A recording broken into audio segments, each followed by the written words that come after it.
Greetings and welcome to Crucible Boot Camp number 5. I'm your host, King Koala, and today we're going to be covering some trials, specifically my own. I'm going to show some gameplay footage of my own from a few weeks ago.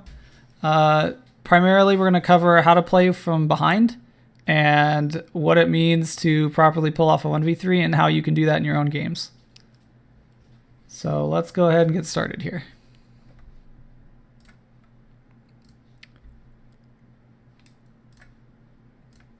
So in this game, it's on Bannerfall, and we're already behind 4-0. Mainly when you're behind like this, you need to play in such a way that you're going to funnel the enemy team into choke points. So on Bannerfall, actually staying in your spawn isn't an awful idea as long as you're not being pushed with supers. In this case, there's two gunslingers on the enemy team. So being in these enclosed spaces isn't too bad of an idea just because it's more difficult for them to push into it without getting shot at first, as opposed to them just hopping around outside. This is the kind of situation that you want to pull people into when you're behind, and that's these choke points. So I kind of miss a couple of shots, and my teammates are basically surrounding that person. So that person's pushed way far in. He manages to get a kill, which is very bad for us. Boxes makes a kill underneath. And they're calling out, he's on my orb. So at this point, I know that I have a good 1v1 opportunity. This kind of highlights the power of a slide fusion. Just like a shotgun, I can slide around the corner and just kill him at shotgun range. So I see that there's a golden gun, so I go and hide in this corner. I'm going to try to wait it out, but the problem with this is that waiting out a golden gun, he can just push into me and instantly kill me, even with my fusion, because there is going to be a charge time. So best case scenario for me is I'm going to trade. So I need to call out with my teammates what's going on. So he says, he's going for res, he's going for res. So I push in. I notice he's half health. So even though I missed the fusion, I still have enough for Stormfist to finish it off.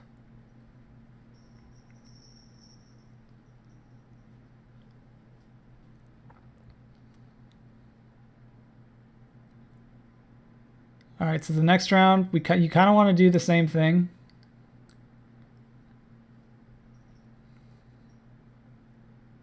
So that particular encounter right there, I'm using my primary just like I would a sniper rifle. I went to the 50-50, I challenged the sniper lane, I got one shot off, I saw that it missed, and I saw that he's sniping me. You can see I'm at half health, and I immediately pulled back. That's what I mean when I say that you want to start treating your primary battles like sniper battles. As soon as I notice that I'm losing that battle, I just dip right back into cover.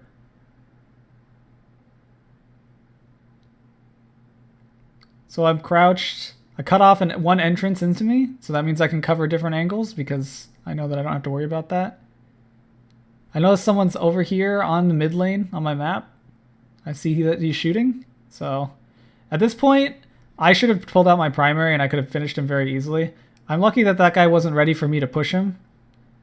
But my teammates cleaned up. And as you can see, we didn't need to push, when we're behind, we didn't need to push all the way into the middle of the map to get map control. We just waited for them to push into us to make mistakes. And I was, in that round, before I slid around that corner, I was in a position where if he pushed in, he was dead. And as I saw fire going across the screen, I knew I had to support my teammates. Otherwise, he could have gotten a free kill. And with me being, having the ability to do something about it. So again, this is our zone. We want them to come through these choke points. We're playing slow. I'm constantly crouched, blipping in and out of radar. You can see I slide to move. I don't necessarily run. I see someone tag, so I push out. So I make a big mistake here. I thought he was going to push me, and my grenade just tags him. So I wasted my super. That's something you definitely don't want to do. So that instance, I abused the fact that I have Juggernaut. And I know that this final guy is weak, so I'm just constantly pushing around the corner. So we'll go back to when the lightning grenade goes off. So I see on my radar that he's around this corner. My teammates are in front of me, but the reason why I don't push forward to get us around is because if I push forward into B, I know that I'm completely exposed and there isn't a lot for me in terms of options of escape. So I take the safe route to go around. I know I have 7 seconds to get the orb, so it's okay to make a push like this as long as I can pull back around. So again, just slide around the corner, charge it, pre-charging. This is the kind of aggressive fusion play you want to do if you want to use a fast charge fusion rifle.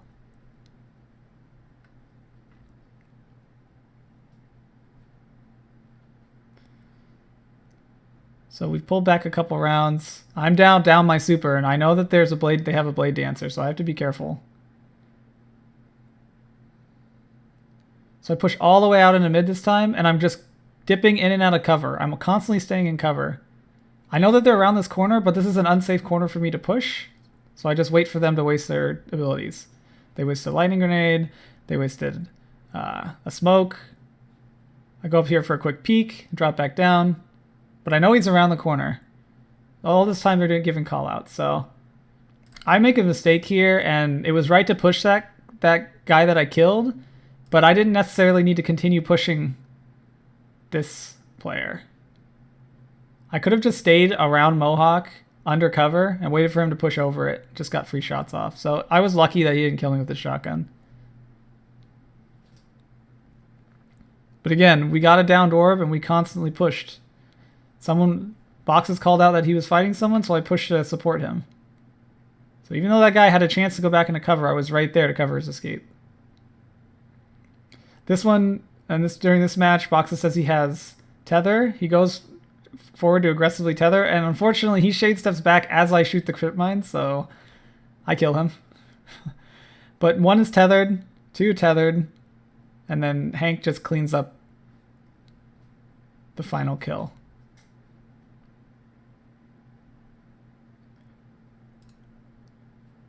So in general, when you play from behind, you want to really secure the map control, and you need to know where people are going to push into you, where they're going to be able to see you from, and then you want to be able to control areas that you're comfortable fighting in. So in the first round, we were most comfortable in our spawn, pulling them into us because we knew they had supers. After those supers were down, we weren't necessarily as afraid, so we could push out further and further into the map. You notice that even though this is Bannerfall, for the most part, aside from that one challenge that I had down center lane, I never really went into any sniper lanes. I don't have a sniper, and I only have a Hawk Moon, which doesn't necessarily challenge from sniper lanes very well. So it's best that I use the cover to my advantage and just slowly move forward. You notice that I was crouched a lot. I was sliding when I was moving. I didn't spend a lot of time skating around the map unless I was pushing. And when I did push, it was very aggressive push. Okay. So knowing as a team how do we win from behind, now we can cover some different scenarios like how to win 1v3s. So this is an instance that I have a 1v3 on Widow's Court. And I'll be showing all 3 of these maps at the end for questions. So I'm running Midas Sniper and on this particular map for this this card. And I immediately go to look down shelf. This is a relatively safe place to snipe from. Ideally, I should be closer to the wall, so I'm under more cover. But most people don't expect you to snipe the shelf from all the way back on beach.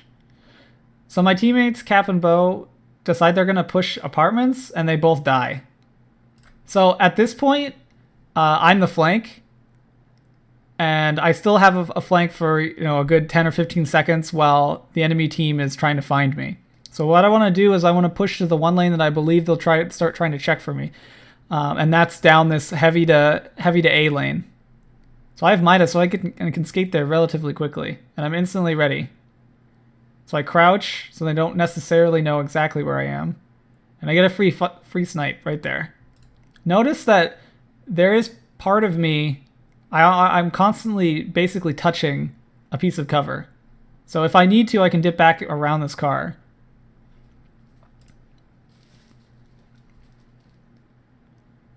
Again, I move from cover to cover. I'm back on the truck now. I'm covering the orb. So they push it out of the way. That's okay. The way that guy is posturing, I can kind of tell that he's going to double peek again. So I just line up for a free headshot because I had my reticle exactly where his head would be. And again, it would be difficult for him to snipe me because of my location right next to cover. I'm essentially causing a head glitch on myself.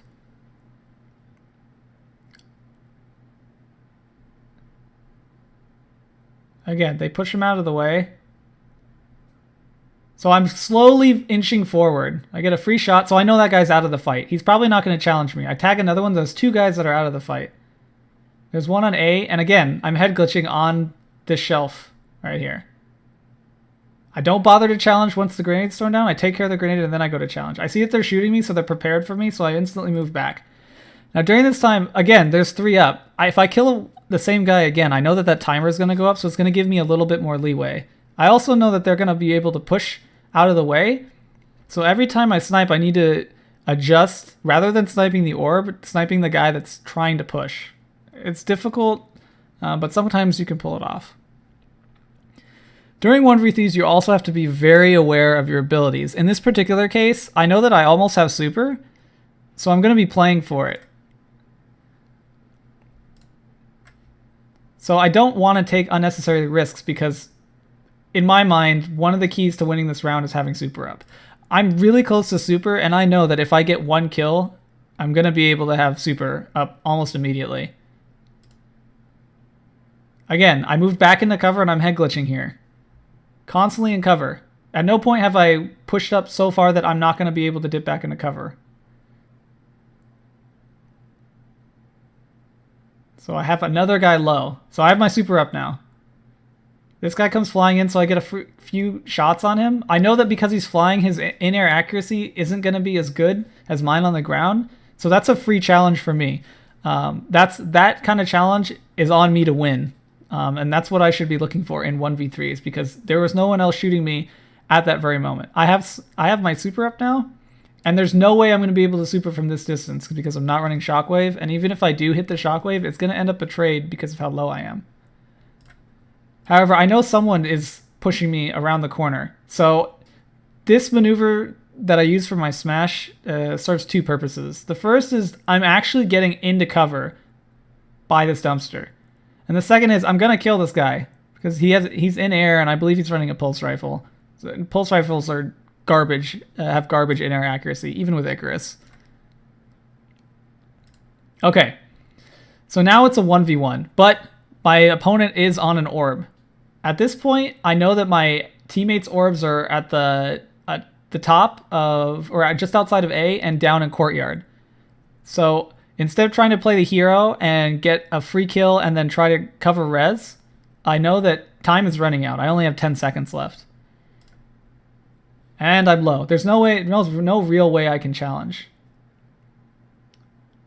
So I just run and I get 2 quick reses. And play for point. At this point in the game, all I have to do is cover people attacking me. So I tag a guy with a grenade, so that's a free challenge, instead of me dipping back into cover. And we just cap the point. So during 1v3s, if you're on a map like Black Shield or Blind Watch or Widow's Court, and there's no real great options to pull people into choke points, you basically constantly have to make as little of your body exposed as possible. So you notice I was constantly next to cover while I was challenging. I never really challenged in the open, and when I did challenge in the open, I knew exactly where I could move to dip back into cover.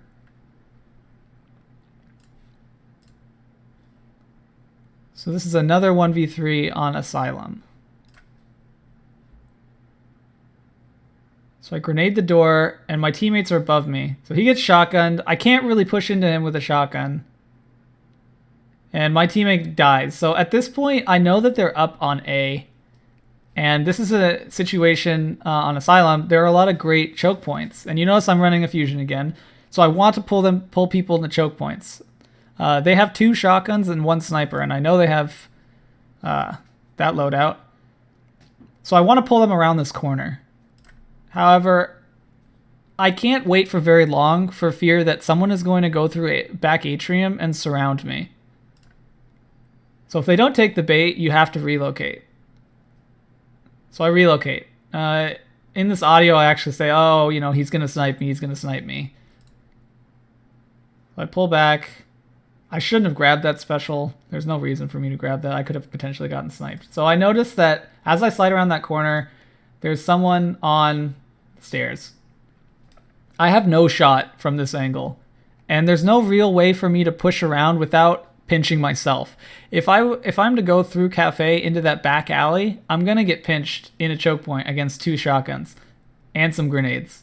So this is no good for me. My options are really just to go back to where I came from and hope no one's there. I know that guy was sniping, so I hop over the door just in case he tries a cheeky quickscope on me. So I know that guy has pushed up onto balcony and one guy is flanking me. I get really lucky here and he just whiffs his shoulder charge. I've isolated him, so I go for a 1v1. I managed to win it and immediately dip back into cover. I'm at half health and I need to prepare to fire again, so I'm pre-charging my fusion rifle. He jumps up. I get 3 shots on him. I have my super at this point. Again, I was playing for super. I knew it was close. If we rewind it, you can see, you know, I'm very close by the time I'm here. When the 2v3 actually starts, I'm about, I'd say 80%. So now that I've gained my super, he's trying to pinch me, and I just use it. There's no reason for me to hold on to it at that point.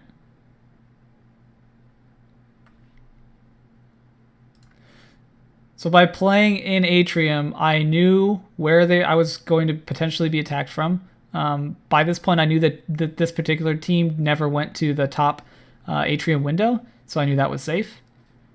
And I just isolated people and got lots of 1v1s. If this team was more coordinated, they could have attacked me from 3 angles at once, had me pinched in Atrium, and then I would have to fight my way out, as opposed to just kill, hide, kill again. In this particular instance, because I was playing for super, it was okay for me to stay where I was. If I'm not playing for super, in 1v3s, your goal is really to get your teammates up. You want to try to create an opening for you to make the numbers either more in your advantage or completely neutral. So if it's 2v2, that's great. If it's 2v3, that's better than you trying to 1v3.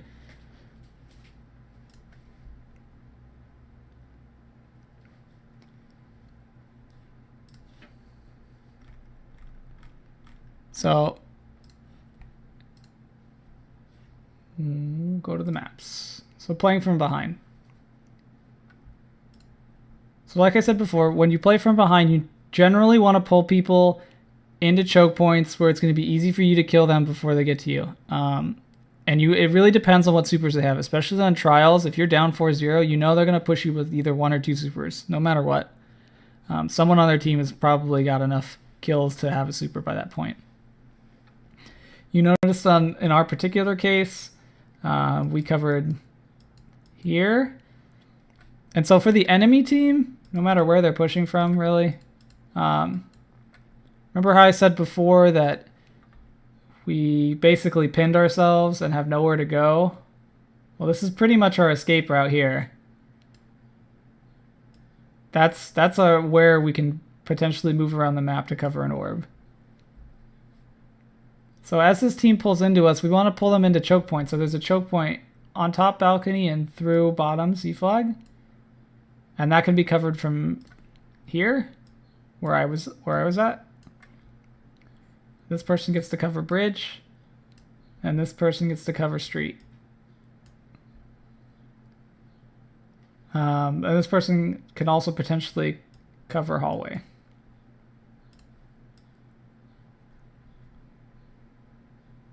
So And there are different locations on different maps that this would be safe. Ideally, you want to be crouching while you do this, just because you want to disorient your opponents as to where you are. Even if you're crouching and slowly moving over, that's better than just instantly moving over, because they're going to know exactly where you are as opposed to have an idea of where you are. Your goal is not to give your enemy team perfect information. When they did end up finally pushing us, you notice that they were on bridge, and then there were 2 that died in hallway.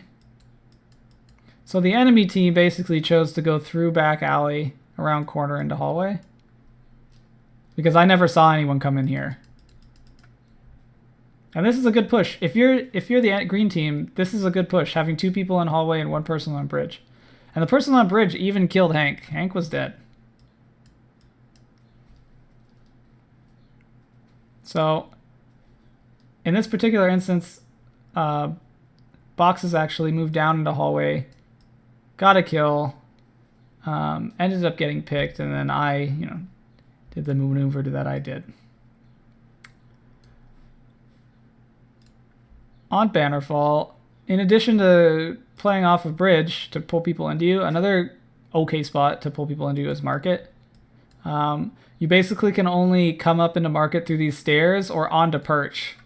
So as long as their super isn't something like a smash or a Nova Bomb or something that really punishes you for being cuddled, then you can easily cover top market. Or say they have a blade dance, if they only have these 2 areas to come into, you can potentially team fire that blade dance before it even gets to you. But again, these are choke points that you want to pull people into. These windows, this door.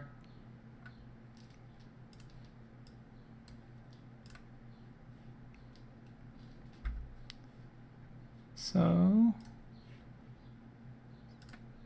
go to Widow's Court. So Widow's Court, in my example, I had orbs here in Courtyard and here near Graveyard. And the enemy team was basically all over A, with myself being here on trucks. So you notice that I always had cover next to this car and the truck, and then this near shelf, and there's some blocks back here, and I had glitched here. So really, after I got this pick, you notice that I stayed focused on that orb for a long time, just because the person that's on A, in order to push me in this particular 1v3, would have to come all the way through here. And I'm actually covered from this person for the most part, unless they go on top of gazebo or on the shelf. And that's within my sight line. So I'm relatively safe covering this particular orb from this head glitch. It really puts a lot of pressure on the remaining teammates to pick that person up if they so desire. And they did a good job. They did a very good job picking that person up and then immediately pushing them out of my snipe. And I would slowly relocate. You notice I slowly relocated here, and then maybe I got a pick, or I knew when people were weak, so I had the ability to move up for a little bit more. If I was the enemy team trying to deal with this one person, you can keep the 2 people up here, but then send a 3rd through mid lane, or send a 3rd all the way around through fountain to flank me. And then once this flanker gets there, just push. These 2 remaining people need to push me at the same time that the flanker is pushing me. And that's going to pinch me into a situation where I basically can't get away. I have nowhere to go. I have no cover here. I'm a sitting duck at this point.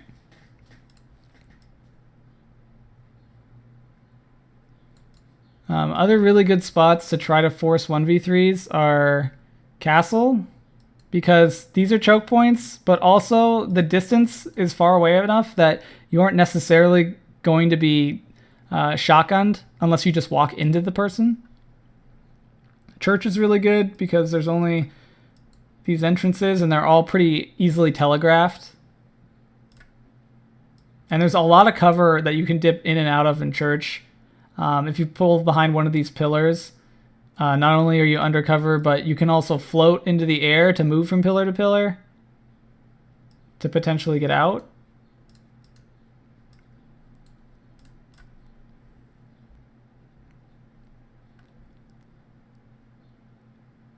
I would never suggest trying to 1v3 from beach or from fountain or really from A. It's too open. You could attempt to pull people in through apartments if you have a shotgun. If you have a sniper, you can actually snipe from this corner here, and you can see across onto perch.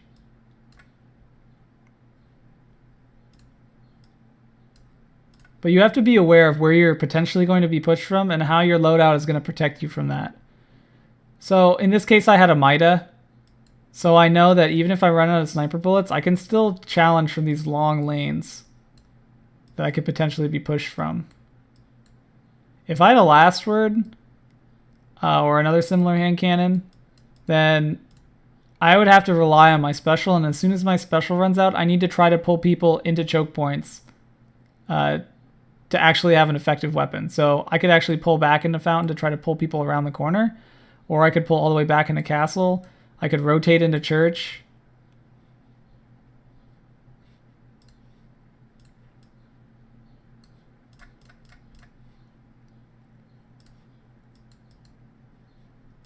And finally, we have Asylum.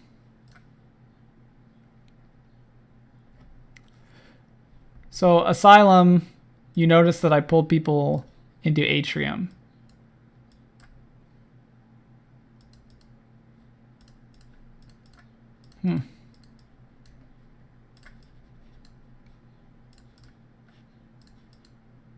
Weird.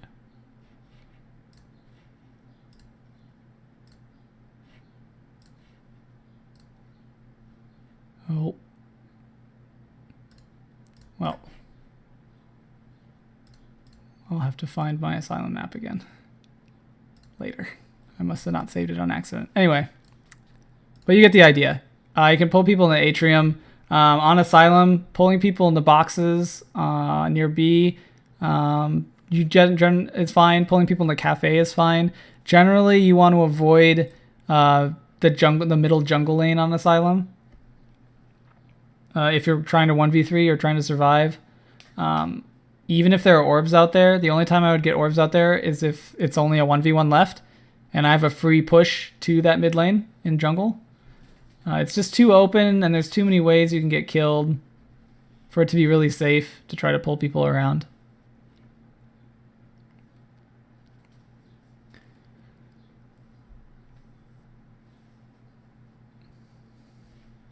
So I will open it up to you guys for questions now.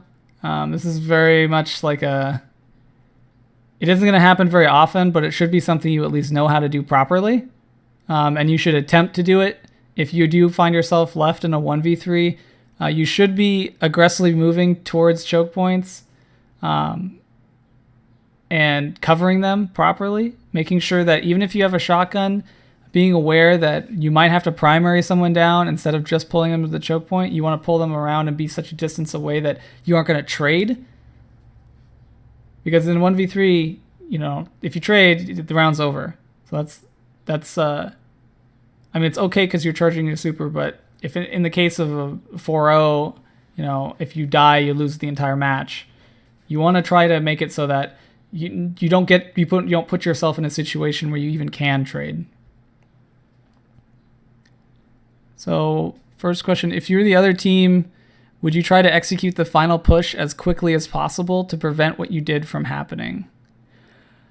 Yes, and as I explained before, if you end up being in a 1v3, you want to surround the person that's left. You don't need to necessarily ever really challenge them. from any location until you're prepared to push into them. And that means being patient for a setup. These two people basically always want to be behind cover. Maybe they're behind gazebo. So they don't give me a chance to kill them for free. And they wait for this person to push into fountain. If I stay here, then this pinch, if it happens at once, I'm basically only going to have time to get one shot off at one person. In this particular instance, my only option is to kill my way out into B and rotate around and abandon the orb. You have to be prepared to not cover if it's not safe for you.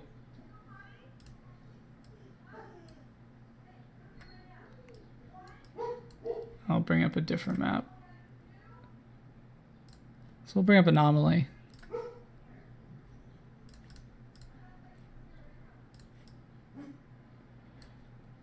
So an Anomaly, let's say that I'm 1v3ing and the enemy team is on perch and closet and closet. And all my teammates are dead in slide room. And I'm off. Let's say I'm off back generators. If I'm the enemy team, basically you have to realize that my only options to get around to res my teammates are going to go the long way around the map. It's basically suicide to go for me to go through B, even though it's obviously the quickest route. I have to run into 3 people. So knowing this, as the enemy team during a 1v3, you don't want to wait for me to formulate a plan to get to these orbs or to pick you off. You want to surround me and give me no options to move around the map. So you want to be proactive with what you're doing. And you basically want to cut me off from being able to do anything, to being able to properly move around the map. In this instance, as long as you get to these locations at the same time, it's going to be hard pressed for me to actually come up big and finish the round out, the last man standing. So if someone ends up pushing here on cave steps and is on here in catwalk, and let's say they're behind table or in room 1 or 2, and you push me with your primaries at the same time, I'm only going to be able to kill one of you, and then my options after that are still just as limited. If I kill the person in cave, the person in B can rotate through A stage. If I kill the person in catwalk, the person on B can rotate through C stage. And then this person is still going to come flank me. If I kill the person in B, I have a little bit more leeway as far as where I can move, especially since now the shortest distance from me to my teammates is clear. And there is a lot of cover to move through here to get to slide room. But it doesn't change the fact that it's still easy for these teammates to rotate into locations where I'm going to get fired on while I'm trying to cross to get to slide room. So if you're the 3 in the 1v3, you want to coordinate with your teammates on surrounding the person and challenging them all at once. You don't want to challenge one at a time. Even if you get there first and you can get a free shot off, it's still better if you wait for your teammates to be in position.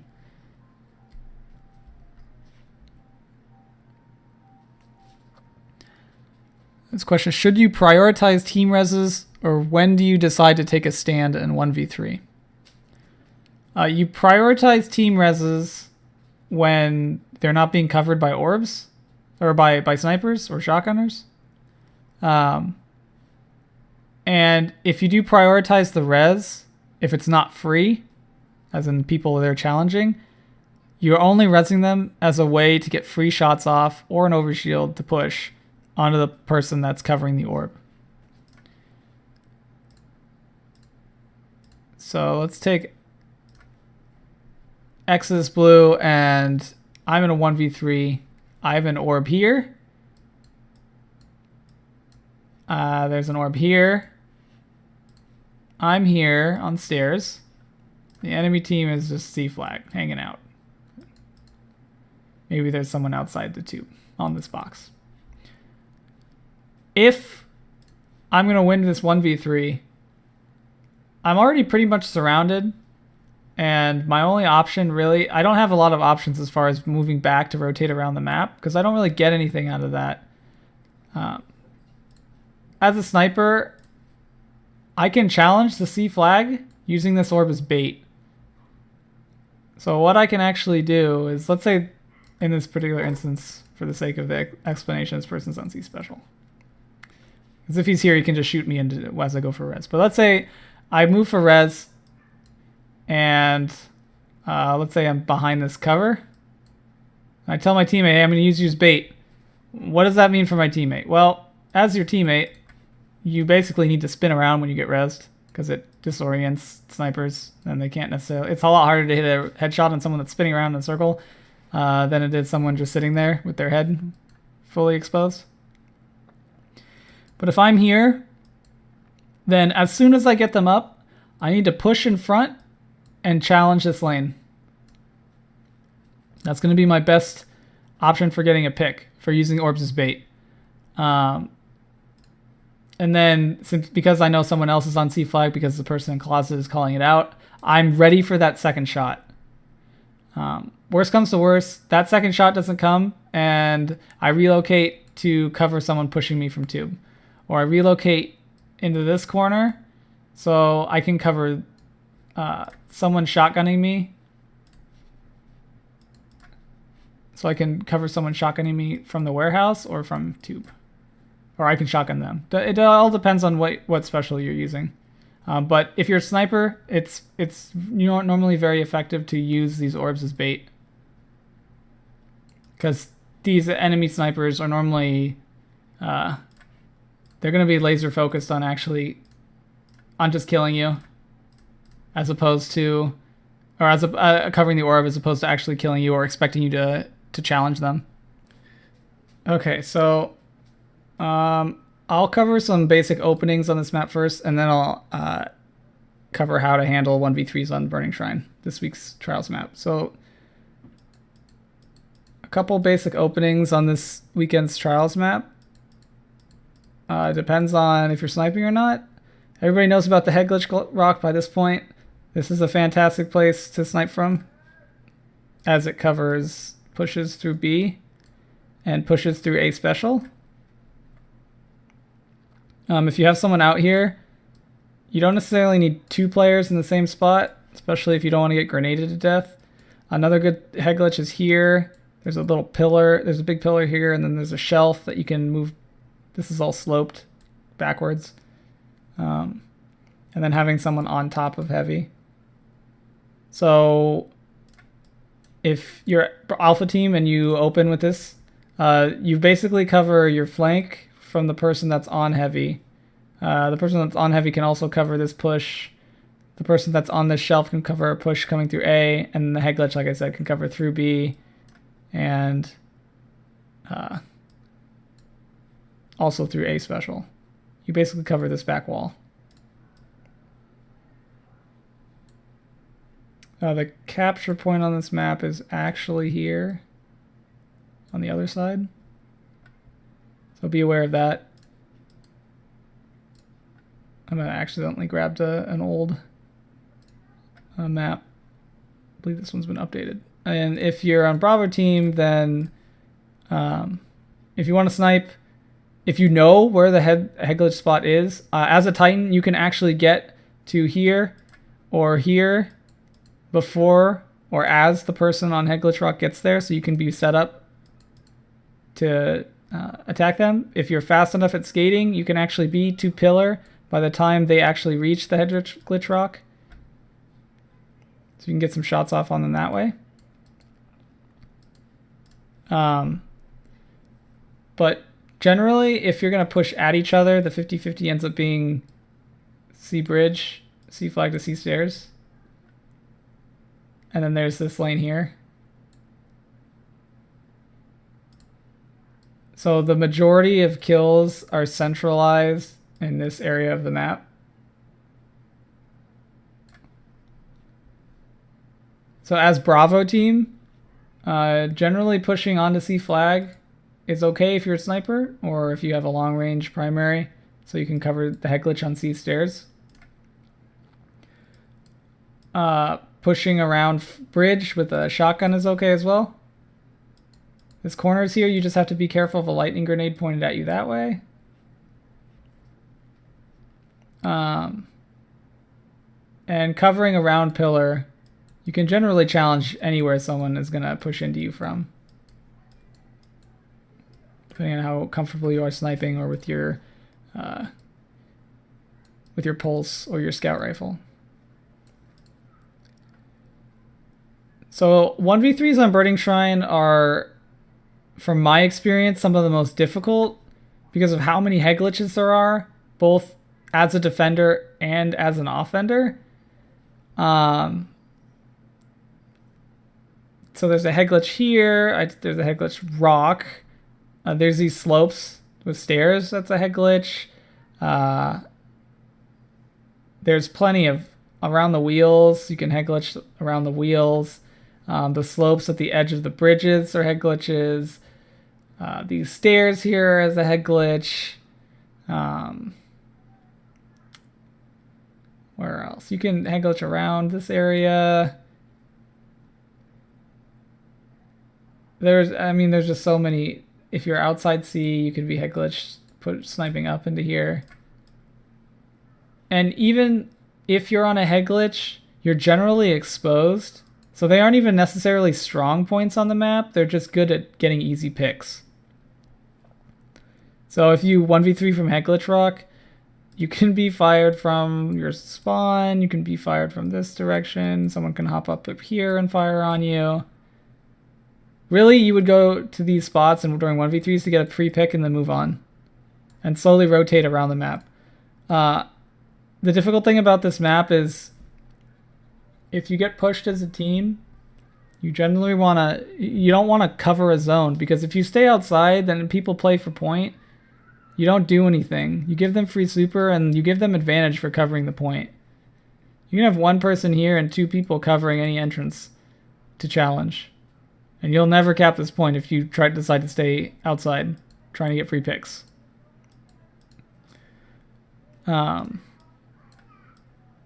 So with that knowledge, how you move around the map is more important than where you move around the map.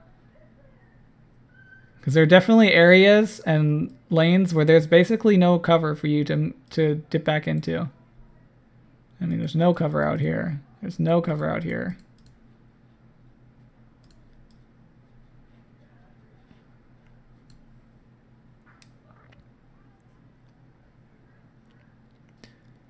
So what are going to be the best ways to 1v3 on Burning Shrine with a shoddy? The best place to, in my opinion, to 1v3 with a shoddy is the bridge area.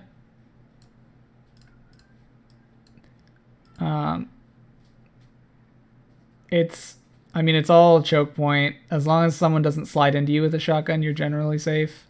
It's pretty easy to cover an orb that dies on bridge because how close these distances are. And there isn't really any space to maneuver in the air. There's a very low ceiling here. So you know you're not going to be attacked from above. The biggest risk you run covering either side of the stairs is that you can get sniped from C flag up or from Bravo spawn up. Other than that, you can pretty much cover these corners with a shotgun all day long. Just always be aware if someone has a firebolt or someone has a lightning grenade, how those are going to affect you. Sometimes that just means pushing out to this corner and then immediately turning around and pushing back to bait grenades. You are pinned in here if you get surrounded by a coordinated team that decides to push you from multiple angles. But the power of a shotgun is that it's very, very easy to kill your way out, unlike a sniper, where it is difficult to hit a moving target at these close ranges. Aside from back bridge to back bridge, that's like your best shot that you have at sniping. If anybody comes up onto bridge from the lower hall, it's difficult to properly get a headshot off because of how much they're moving and how close it is. But if you do have a shotgun and one person pushes you, let's say 2 people push you this way and one person pushes you this way, it's pretty simple to kill your way out here and rotate, or rotate this way. Again, if these players are pushing you and you manage to kill your way out to Bravo spawn, you're still in a choke point here. So you can cover that with your shotgun, or if you do decide to move out, there's plenty of cover to move around the structure through back wall to get to C flag. This area here is your most dangerous point if you're trying to push from Bravo spawn to C flag during a 1v3. Just make sure you don't stop in back wall, because this is, you have nowhere to go if you get pushed.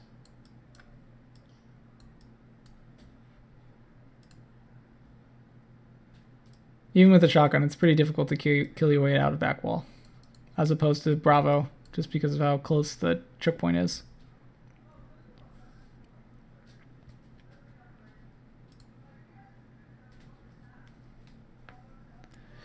But in general, during 1v3s, if you can get to a res or kill your way to get a res to make it a 2v3, then you should do so.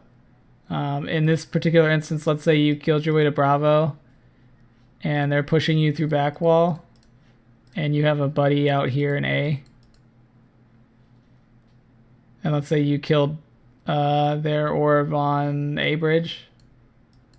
I would just abandon that completely. Let them get him back up and come out here and get your buddy, because it's a free move through the map, and it's a 2v3 at that point, and then your team firing is going to be a lot more effective or a lot less risky than if you try to go 1v2.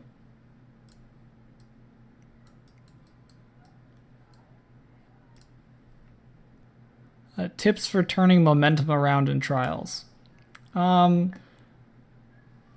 I mean, the most basic tip is just to win the round.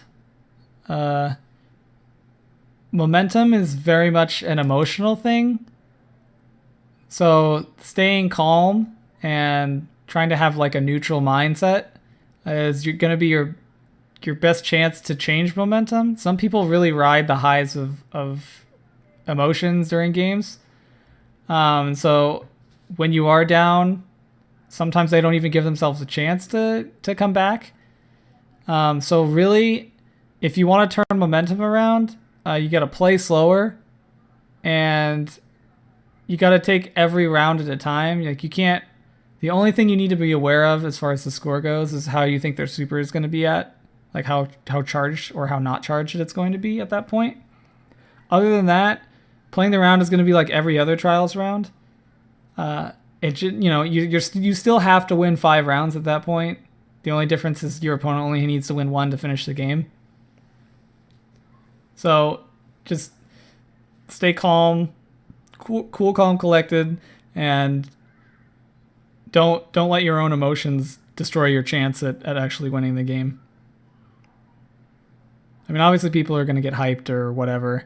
I don't really get very hyped very often, every once in a while, but for the most part, I try to stay pretty neutral as far as my emotions. Obviously, you're going to go on tilt from time to time, but being able to refocus and recenter yourself and, attack the problems head on is going to be the biggest tip I can give you for turning momentum around. Just don't let the fact that you're down 0-4 give you a free loss. You don't need to give your opponents a free win just because you're too afraid to try to win the round. Something that was taught to me when I started playing competitive Magic is that there's basically 2 ways you can play the game. The first way is playing to not lose. And the second way is playing to win. So the difference between playing to not lose and playing to win is that when you play to win, you're proactively putting yourself in situations where it's giving you a better and better chance of finishing out the game. Whereas playing to not lose is you're being as defensive as possible so as to not make any mistakes and force your opponent to, and it gives your opponent the ability to dictate how the game is going to play out. But when you play to win, you dictate the pace and you dictate how the game ought to play out if you're going to win. So to put that in a game sense, if you're playing to not lose on Burning Shrine, let's say you're down 0-4 and you just sit in your spawn. This is kind of a playing to not lose situation because you're all going to stay together. You're all going to try to team fire, but really you've backed yourself into a corner and you're just trying your best to survive.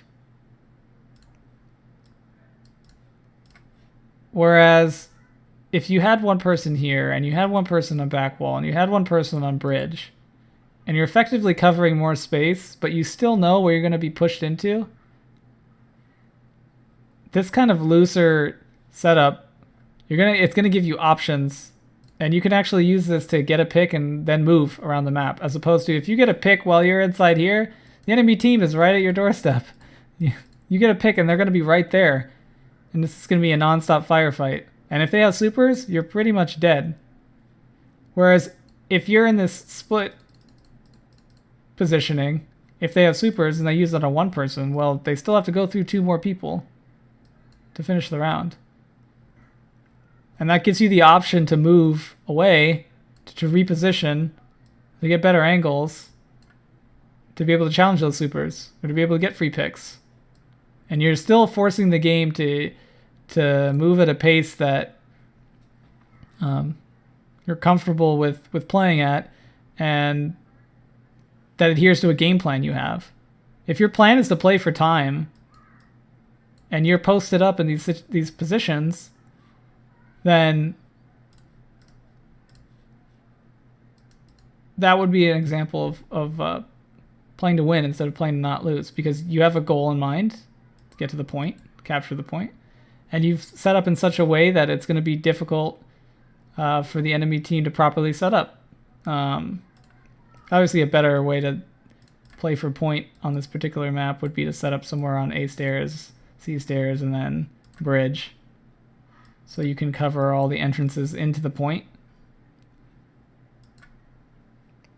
I mean, if you're down 0-4, you still do run the risk of getting supered on the point, which is fine, but you can still pull people in, force them to use those abilities, or bait them out.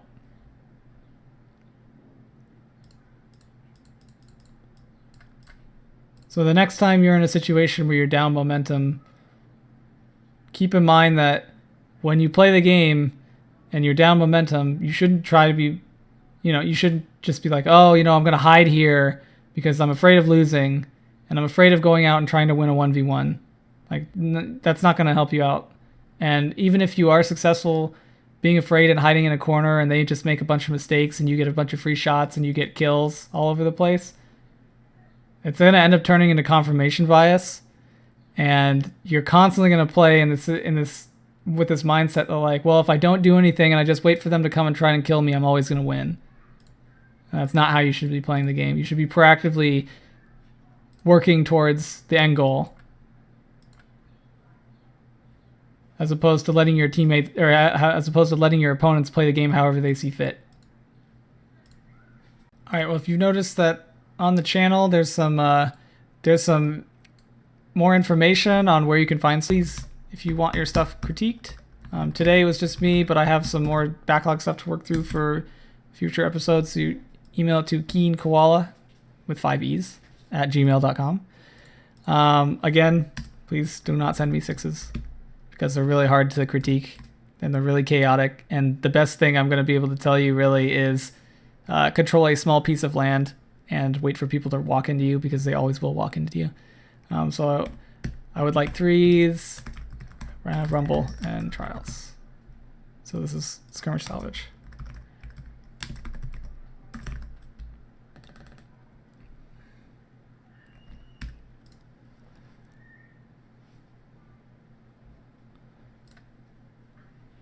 Well, thank you all for watching.